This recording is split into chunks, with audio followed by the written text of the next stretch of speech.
online broadcast network, AFTERBUZZ TV. AFTERBUZZ TV, the destination for TV superfans. Producing after shows for over 300 of your favorite TV shows, interviewing celebrities and showrunners, and bringing you behind-the-scenes exclusives. All thanks to E! Entertainment's Maria Menounos, producer Kevin Undergaro, and internet leader Akamai. Now, let the buzz begin! Hello, AfterBuzz fans. Welcome back to another after show for Public Morals Season 1, Episode 5, a token of our appreciation. I'm your host, Roxy Striar, and I've got two beautiful ladies across the table for me. I'm feeling like I'm letting the good times roll right now just by looking at you guys. I've got Christina Kaplan. Hi guys, what's up? You can tweet me at Tina Cap or follow me on Instagram, same handle at Tina Cap. And Anna Koppel. Hey y'all, you can follow me at Koppel from Air, KOPPELFORMAYOR. I'm feeling really happy about Ladies Night right now. We're gonna rock the show. Yeah, we are. I feel it. I'm really feeling it. You guys can find us at AfterBuzz TV, AfterBuzzTV.com, YouTube.com/AfterBuzzTV, on iTunes, on SoundCloud, wherever you are. We're there too. What sounds creepy when I say it like that? Wherever you are, we're there too. Just like Public Morals. And always you can find me at Roxy Striar. But I want to get right into this episode. Overall thoughts, how do we feel? We're 5 episodes deep. That's half the season. So how are we feeling so far? I really like where we're going with a lot of these storylines. And I feel obviously there's much to be revealed still. But I'm happy with where we're at after 5 episodes for sure. I'm finally able to recognize characters by at least one of their names. They have a name, and then they go by their last name sometimes, and then they also have a nickname, and then they also have a title in the police force. Like, I get that. Yeah. I absolutely feel that. You're like, Sal? And I'm like, no, Moose. And I'm like, wait, what? But he's Sally. No, Sal. Yeah. No, Moose. No, what? Yeah. Is that Sully? No, different one. Yeah. But I'm loving that because as I said last time, I'm really invested in all of these characters, so I want to know their names, and it makes it more realistic. I go by 15 different names. You just don't know all of them yet. 15? He almost breaks down in tears. He's like, I told you would do right to stick with me. I wasn't going to be a loser forever. I wasn't going to be nothing forever. And it's like, it made sense to me that he was coming from this place of insecurity. Like, he just never felt like he belonged there. He just never felt like he was entitled to have that, to be Joe Patton's right-hand man. You know, he just never felt good enough. And I was like, oh, this makes sense now. It makes sense why he's so uncomfortable. I absolutely agree that it all clicked for me why Smitty is the way he is, but it still hasn't clicked for me why Mr. Patton wants Smitty to be his man over his son. That's the piece that I feel like we're still missing. I know the son says that he's always done wrong in his father's eyes, but what if Smitty doesn't feel like he belongs, then why do other people feel like he does? It's just an insecurity? Is it the way he was raised, deep-rooted issue, or what do we think's going on? I think it's definitely a personal issue with Smitty. I don't think that anyone else necessarily picks up on it, or if they do, they don't see it as an issue. I think that Mr. Patton sees Rusty as just a loose cannon. Clearly, we see that every single episode. He wouldn't be wrong. He doesn't really, think before he acts. And to be in charge of the whole, section that he's left to Smitty, it comes with a lot of responsibility. And I just think that Mr. Patton doesn't think that Rusty can handle it and keep things smooth and operating. You got to be a big picture guy to be taking over, right? And Rusty is not at all. He comes from a very emotional place. He has a lot of rage. He has a lot of resentments, and he's acting from those places, which it doesn't make sense business-wise. And there are a couple of calls to that about this is business throughout the season, but in particular this episode. So I think that was, I don't know, just interesting because he does come from such an emotional place. It just has no place in the business world. I agree. It's interesting too because Rusty was probably handed things his entire life. He's got this dad who is a big baller, and I think Smitty's probably had to work for it a lot more. So he isn't as secure in his position. His blood ties aren't as strong, and he really has had to prove himself every step of the way, which is why I kind of left feeling bad for him tonight. He finally is getting the things that he always thought would make him the cool kid at the table, the popular guy, the one who gets the girl, the one who makes her proud. So he's getting this new car. He's bringing home the fur for her. He goes into Mr. Patton's and he's like, hey, we're really going to take you all the way. We're going to do right by to the anxiety and kind of nervousness that he was always showing was because, okay, now you're the one that's making the calls. You're the one that's making the decisions. You're the top dog. And I just don't think he was comfortable in that position either. Yeah, I think that's true. But if we had given him a little time, maybe he would have been comfortable. Right. He's not going to get that time now because Rusty, as you said, he's a loose cannon, but he also is like a little power hungry, right? Not a little bit, very power hungry. By the end of this episode, he's sitting there saying, we're going to take over New York. We're going to go get the Italians. We're going to every side of town. I don't care what's going on. And Red is kind of just backing him. What do you think about Red right now? What are we thinking about Tommy? I mean, what's his place in all of this? Is his loyalty to Rusty? Is it to Rusty's dad? Why is he sticking by this kid who he says is crazier than he was at his age? You know, I think he has his... First of all, I think that Rusty's acting from a very entitled place. And I think that Little spoiled brat. Yeah, for sure. Yeah. Oh, I sat there for 7 years and now it's my time. Well, I'm sure you did something to land yourself in prison. It's not like, and now you're owed the business. I think Red has his own agenda. I'm not sure what it is yet. Maybe it's for him to take over the business. Maybe Papa Joe has sent him in to, let the kid destroy himself and get himself murdered and take out all these other guys in the meantime. But I think Red has his own agenda and is not on Rusty's side. I'm going to make a bold prediction. Ooh, we can't even save it till the end. We got to hear it now. I'm sorry, because it relates to this exactly. I think that Red is really Rusty's dad. And maybe that's why he's kind of just sticking with him through kind of being his support system. Does Red know and Rusty knows? Or? Red knows, Rusty doesn't know. That's what I'm guessing. Does Mr. Patton know? Yeah. Ooh. And so that's another reason why Mr. Patton's kind of like... I love the bold predictions here. Yeah, I don't know. Because if you really think about it, what is Red's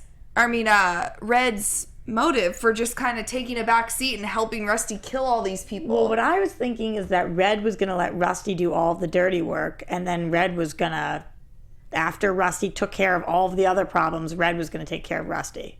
Well, clearly Red's getting his hands dirty as well. We saw that tonight when he shot Sully. Yeah, he did. He did shoot Sully, but it wasn't as it was quick, it was done. It wasn't the same as strangling somebody, like putting in all the you know, he went to the car, he shot him, it was done. So I don't know. I think that there's going to be definitely more to that story.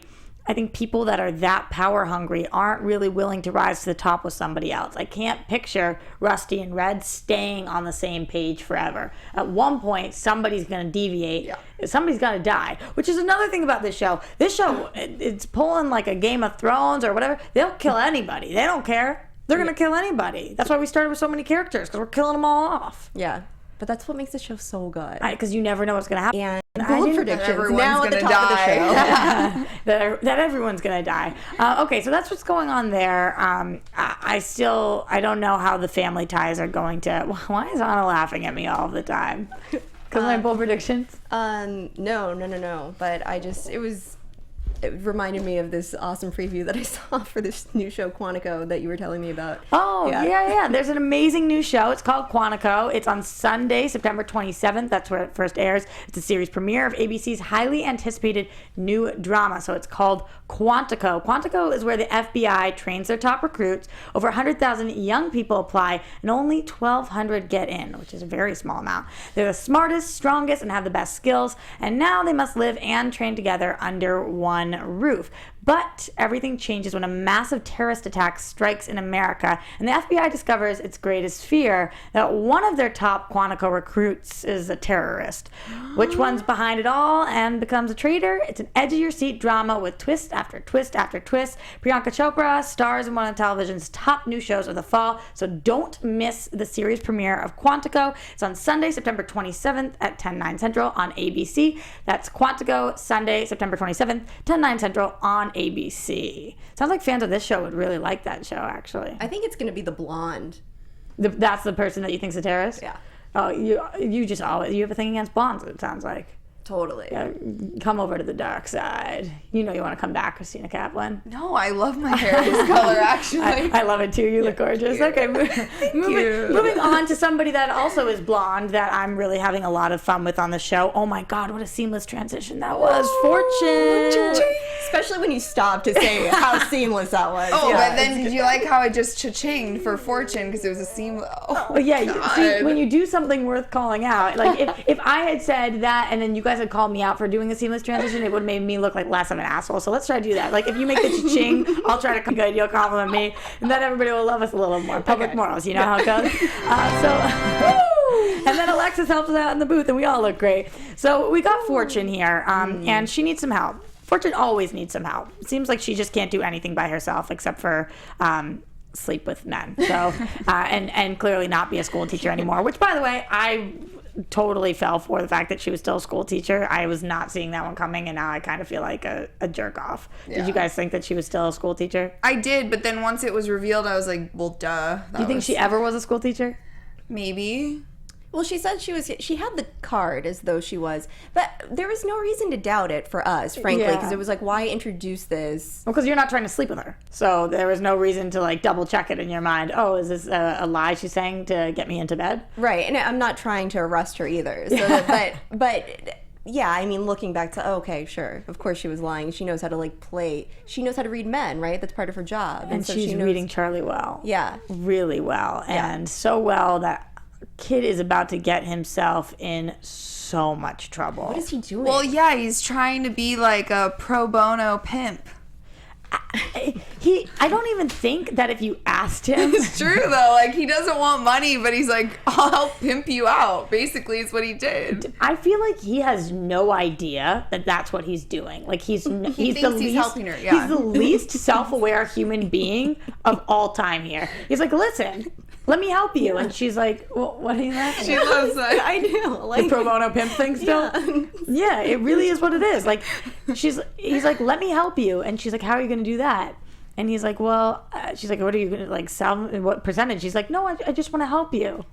So not only are you her pimp, but you're her pimp for free. Or what's going to happen, early prediction, is that you're going to be her pimp and she's going to be sleeping with you. Well, so actually... Or he'll get jealous, and then that will cause a whole issue. Not until after he sleeps with her. I think he's going to sleep with her and then be like, now you've slept with me. Now you can't sleep with other people. She's going to be like, hey, not unless you pay me. And then what is he going to do there? I mean, does he, like, just not the one. She's not the one, Charlie.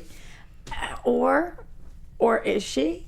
And this is going to be the guy that she changes for, because I'm pretty sure that's what he's thinking in his head. Even if he won't admit it out loud, I think he's sitting there thinking, all right, I got to help her. I got to help her because eventually this is going to be my wife. Like, I don't think even on a conscious level, but somewhere deep down, I think he believes that she is the one. Yeah, I think he thinks that maybe nobody has ever tried to help her, or no one has ever gone out on a limb for her in the past.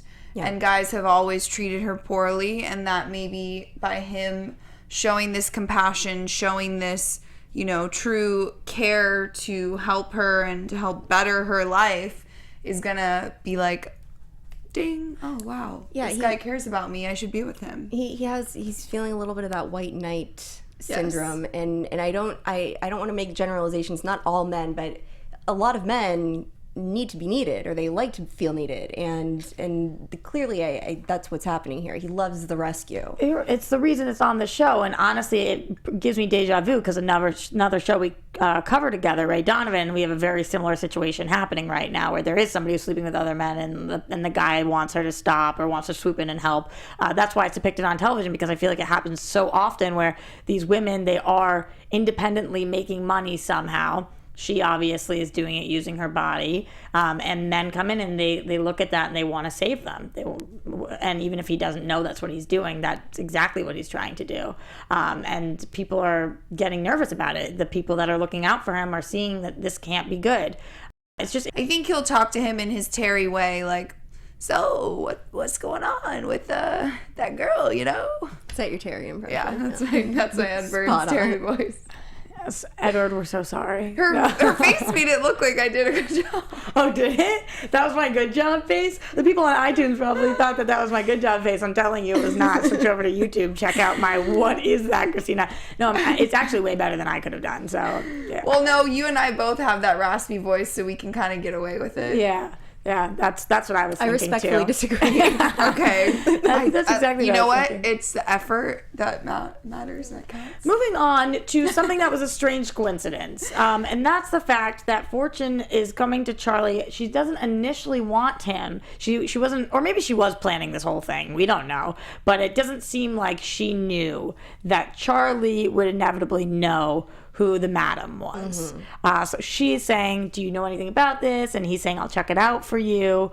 And you guys light bulb immediately. Yeah, that Madame Latour is the captain's girlfriend. And we met her, I want to say 2 episodes ago from O'Bannon's Wake. Yeah. And I don't know that are they official? I don't know if they're like has he pinned her? Boyfriend, girlfriend, or maybe he goes to her instead of like choosing one of the women at her house. Because the captain does make the comment to Terry, Charlie doesn't want to get involved with that kind of women. Believe me, I know. Yeah. That's so interesting. I'm not well versed in the madam world, but I feel like who he's in love with, if it is madam, isn't I would assume she's not sleeping with other people. Maybe she is. I don't know. My understanding is that madams are a form of pimp and that they don't sleep with the clients. However, they are like steeped in this world of men are a commodity. So I'm sure that her relationship with the captain is very different than any other one he's had before. Got it. But yeah, and maybe her relationship is not as pure, I guess you want to say, as the captain's, whereas she's thinking, if I stay close with him, he's not going to come. I don't know. I mean, close down my house. Whorehouse is legal in that time? I don't think so. No. Yeah, so he's thinking like he's not going to come bust me, and I can keep having my business and make money. Right. She could totally be using him. Right. And he maybe either he is knows aware. it. Exactly. So that's an interesting coincidence, and I wonder if there's any way that Fortune knew that Charlie would have had this connection to her, and all along she wanted Charlie to say that he would protect her, and this was her angle. She might be very smart. This might have been what she was planning the whole time.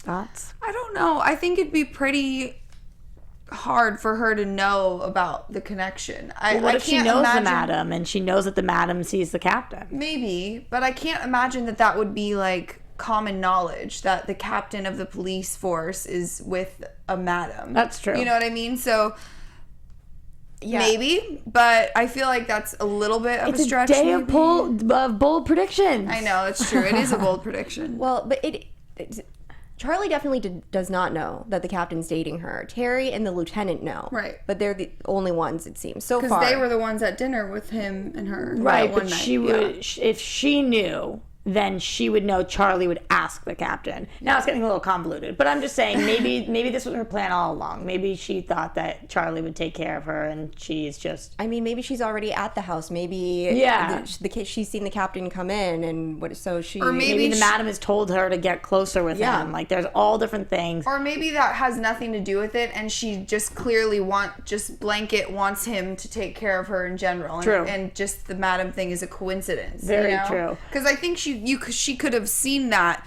from his first interactions with her, of very first interaction, trying to give her the advice to get away, then going to get the money, beating up that guy. Like, clearly she could tell that, like Anna said, she can read men, so she could tell that he's the type of guy that wants to help her. She got what she wanted. And somebody who, this other woman on the other side of the track, I don't know exactly what she does want, but she seems pretty smug about it, so I feel like she's getting it, whatever it is Bernadette.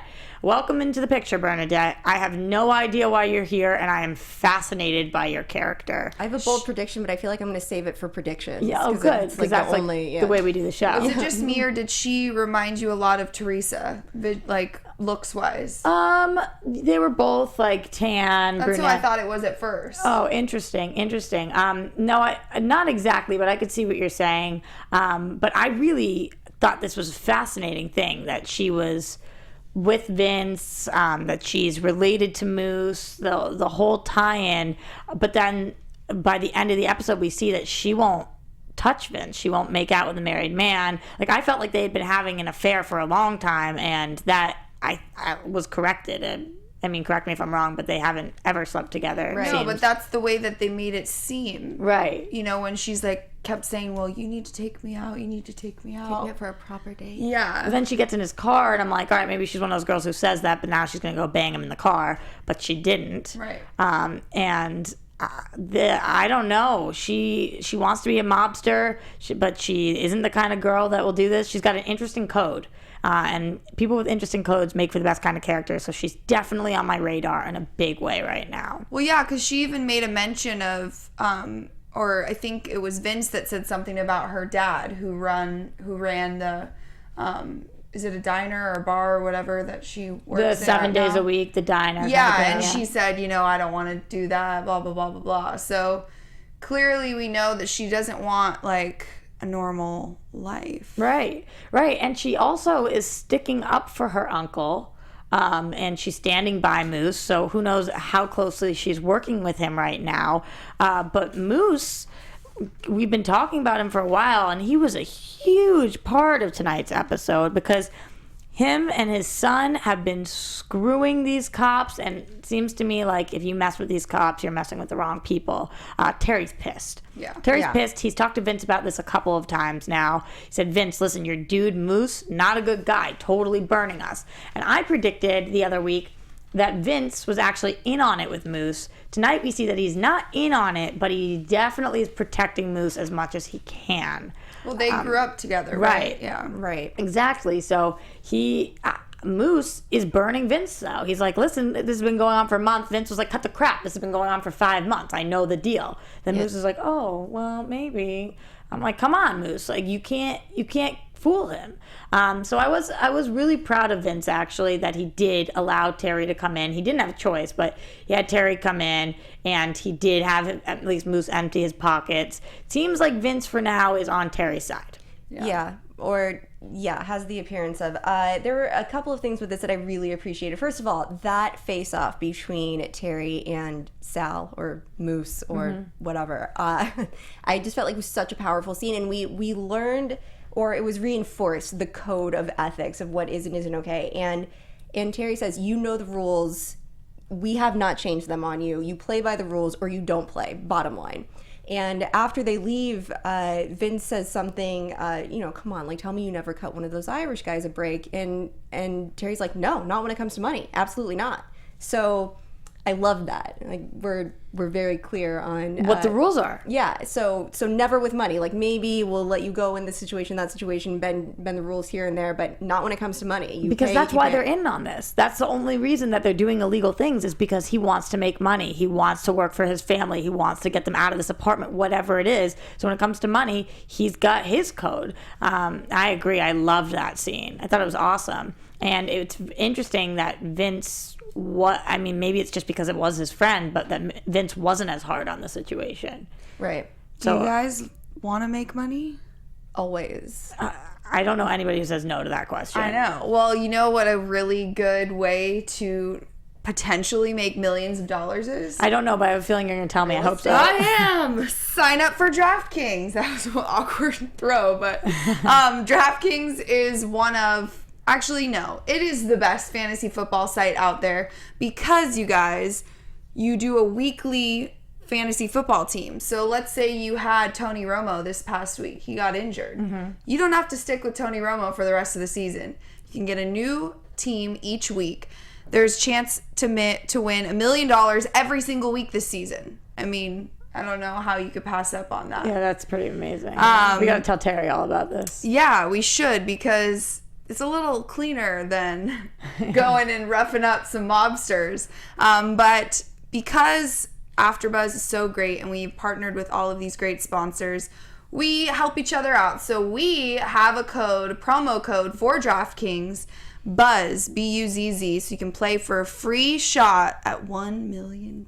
Ooh, simple enough. Buzz. Very simple. Yes, so go to DraftKings.com, enter BUZZ for free entry now.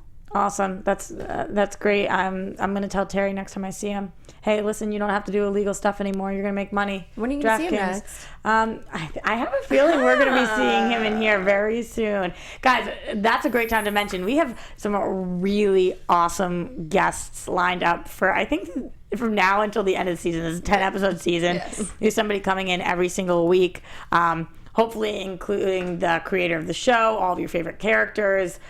So it's really exciting. I can't wait for them to join and talk with us. We're going to pick their brains and get all the information you want. And when we do that, we'll ask you guys for questions. You can submit them in and let us know via Twitter and whatnot. Yeah, always. Which is really cool. Okay, so I want to keep talking about Terry here, though, because he really was the through line of this whole episode, and he is getting it done tonight. I felt like he was really on a mission. Not to find out who murdered Mr. O, because I think he has a pretty good idea what's going on, but just to talk to everybody and work on this murder, because now 2 more people have turned up dead. He is a cop. He can't ignore this. He's going around. So one of the people, he goes to talk to a bunch of people. One of the people he goes to talk to is Mr. Patton. These 2 actors are so amazing, but anytime they're in the same room together, I'm like, this is a face-off of all face-offs. Yeah. I just feel like one of them is going to grab a whiskey glass and smash it over the other one's head or something. But they both have that kind of creepy, calm demeanor where it's their face-offs are eerie because they're both just so cool. Well, this one was in a car. It was nobody was escaping. Yeah. Nobody's saying anything. But then they're both just lips are sealed. It was awesome. They both are convinced that they have the upper hand, and they're both right in a way. They each have the upper hand in their own world, and so they make for interesting foils for each other. It's really I love watching it. Yeah, it's been great. And then Terry, who doesn't get the information from Mr. Patton, moves on. We've seen him have a lot of informants. He's not used to hearing the word no. So he goes and he talks to somebody who I guess isn't one of his normal informants, and somebody he was trying to avoid working with earlier on, but Duffy. No, we've seen Duffy. No, I know we've seen Duffy, but what do you mean? He wasn't an informant. One of his Terry. normal.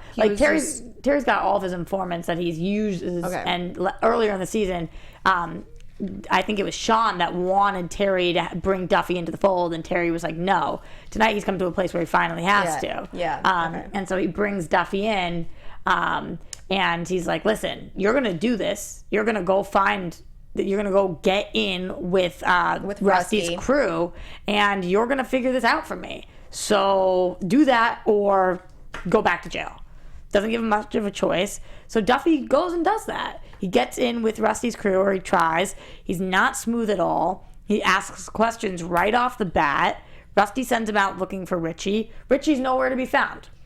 Well, this is also an interesting connection that I didn't know about, but Rusty, I guess, apparently had given Duffy's father his word that he would look after Duffy. Right. So, and I don't know when that happened, because he just got out of jail. Everybody's just getting out of jail, so I don't know what sort of ties are going on. We don't know the dad. We don't know Duffy's dad exactly. We know that Duffy grew up with Sean, and we know that Duffy's dad is also Deirdre's dad, but we don't know the dad. So that could play into really interesting, because we hear Deirdre talking to Sean about the fact that he doesn't care that his dad died. She seems really touchy about that. So now I wonder what her situation with her dad is, or what Duffy's situation with his dad is. Yeah. Right. So all interesting. It sounded like Duffy's dad was dead. And that's why he gave his word or something along those lines. And then it's Duffy's game, one of the many games that have been shut down. And so Rusty says, you go and you find Kane, and I'll get you your game back. Right. And he hears that Kane's out of town. Right. Kane's dodged. And I know that Kane's got to be coming back at some point. So now we're just kind of sitting here holding our breath waiting. I mean, that's going to be a huge blowout. But that's not the only person he goes to talk to. He also talks to his friend, Badalina. So Badalina's like, listen, not my problem, not my case. Don't care about Mr. O. Don't care about your uncle. Don't know why you care. Don't call me again until we're getting lunch on my side of town. Until the end of the episode, where he actually has to call and say, all right, now I have to care about this because there's more dead bodies. On my side of town. He's like, oh, I don't want to deal with this, but all right, I got to, I guess. So he's an interesting character too. It's another person to be invested in. After all these people he's been running around with, though, Terry's running around from person to person, his dad finally calls, and his dad's like, you're not doing anything. And instead of Terry being like, yes, I am, he's like, I don't care about this. That was interesting to me. Did anybody else find it strange that Terry, who had been running around all day dealing with this, didn't say to his dad that he was working on it? Well, he just said that he had his own family stuff that he was dealing with because he was right in the middle of things with his son.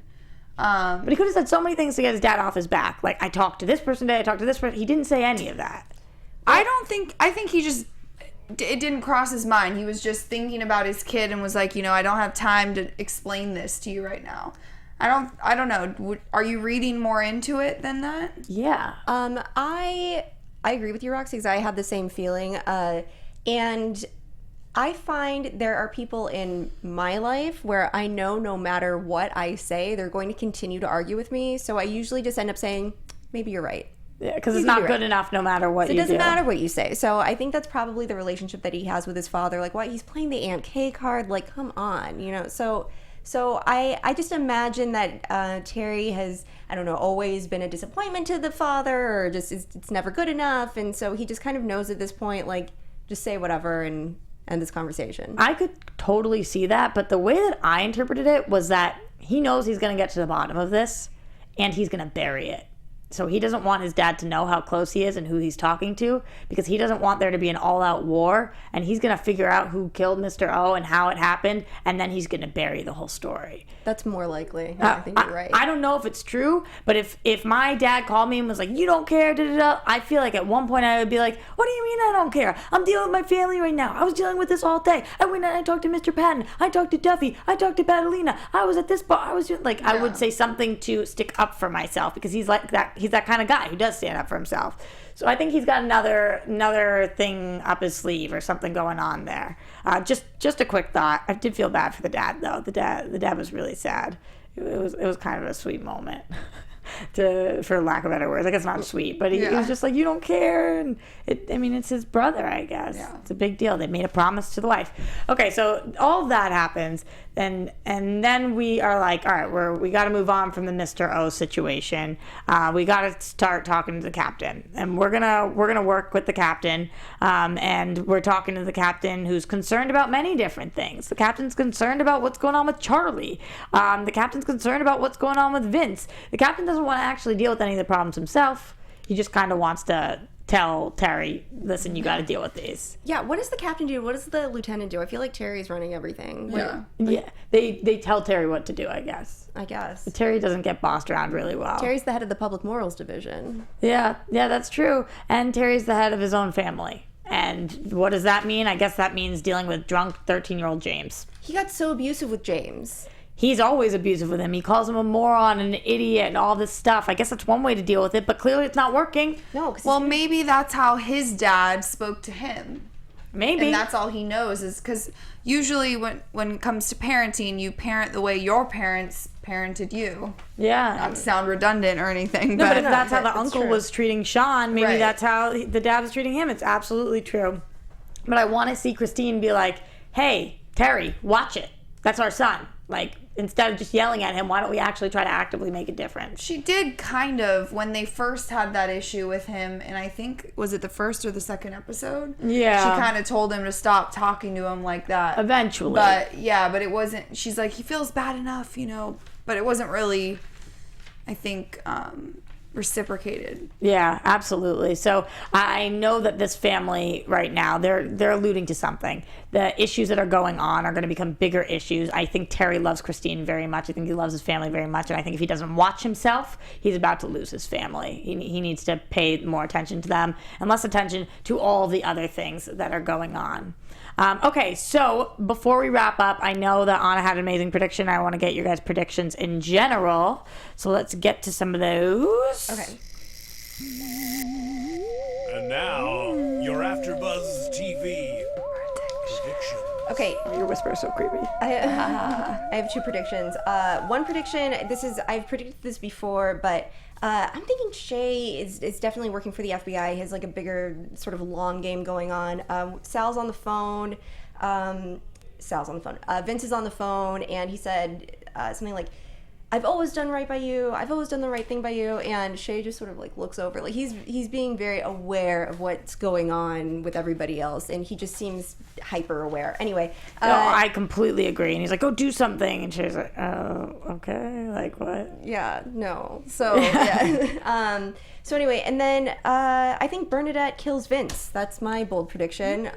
So when he says, what do you want from me? When he was like, so why'd you come in the car? Like, just to enjoy my charm and my company? And she was like, something like that. After she just got done saying that she wants to be a mobster and she wants to be more involved and saying that her uncle's not happy. And You think that Moose told her that you gotta... Or she thinks, I'm going to do this so my uncle lets me in. Yeah. Wow. That's a good prediction, Anna. But is that a long game or is that like she's killing him tonight? I'm surprised it didn't happen tonight. Oh, wow. Yeah. Holy crap. Good one. Very good one. All right, Tina Cap, you gave us some throughout, but anything else? Well, I'm wondering when we're going to see Aunt Kay and Rusty again. Because I don't think that was all we're going to see from their...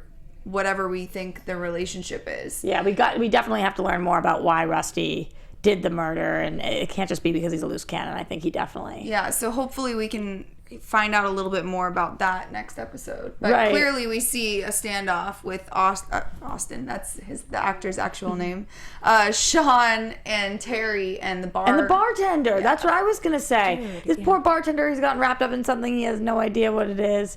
And the other, this isn't even a prediction, but I was talking to Anna about this. The girl that's the granddaughter of Mr. Patton, she's got to be coming back in some capacity. She took his money. Do we find her at the whorehouse? I don't know. She's got to be looped in somehow. I've thrown out that maybe she was the other hooker that night. So maybe. Yeah, because we still don't know who the other one was. We got a lot of loose ends. We got a lot of tying them up to do. And we have 5 episodes left this season. We got some great guests coming on. So make sure you keep tuning in every single week. And make sure throughout the week you can talk to our hosts. Tina Cap, where can they find you? You can find me on Instagram or Twitter at Tina Cap. You can follow me at Koppel from Mayor, KOPPELFOR MAYOR. You guys can find me at Roxy Striar. You can find us at AfterBuzz TV, AfterBuzzTV.com, YouTube.com/AfterBuzzTV, on iTunes, on SoundCloud, or you can find us back here by watching us live and joining the conversation. So we love you guys so much. Thank you for tuning in every week. We love Public Morals, and we will see you next time. From executive producers Maria Menounos, Kevin Undergaro, Phil Svitek, and the entire AfterBuzz TV staff, we would like to thank you for listening to the AfterBuzz TV network. To watch or listen to other after shows and post comments or questions, be sure to visit AfterBuzzTV.com. I'm Sir Richard Wentworth, and this has been a presentation of AfterBuzz TV. Buzz you later. The views expressed herein are those of the hosts only and do not necessarily reflect the views of AfterBuzz TV or its owners or principals.